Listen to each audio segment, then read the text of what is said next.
Welcome back, guys. This is Persh here, presenting you the next part of this series of Java tutorial. And in this part of the video, we're going to discuss about a very important thing, but not the thing that everyone discusses, everyone says importance to. And this is called anonymous object. And by name anonymous, you must get an idea that it is undefined and it is nameless. Exactly, anonymous simply means nameless, an object which have no reference and a name to it. And it is important to know, but yes, you should have an idea of what it is and just have a glance of the program, and let's just copy it and tell you in the notepad itself. Just get a copy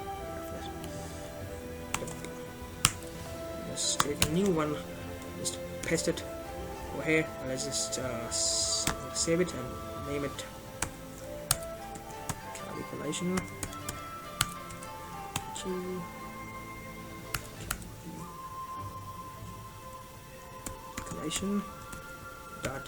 Java. In the desktop it says okay. So this program says it's declare a class calculation. Void fact is a function declared in class. It's a method. Have a input int n, and it is declared variable as integer.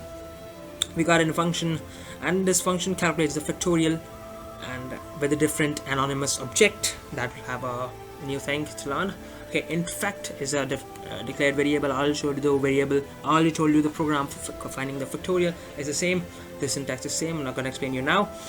And the last statement says the factorial is this, and printing the factorial, the fact value that is calculated. Let's just come straight away to the main function. It says that new function, new calculation, brackets dot fact 5. Fact 5 is the input. It means calculating the factorial for 5. And what's this actually? We're gonna read it. Okay, what previously we know that how to declare an object. Okay, calculation it's a class name. We're gonna say object c1 is equals to new calculation. Okay, what's this? New calculation, and it's constructor 5. Okay, now c1 is the object of calculation, but in this case there is nothing like this. It's just like this half statement is over there.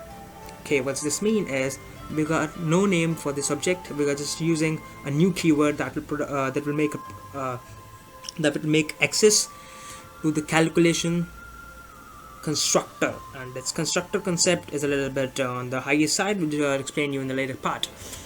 But for now, it is enough to know that you can call a function of a class by declaring an object like this, not naming it, but it's just a new calculation bracket constructor firing the function fact.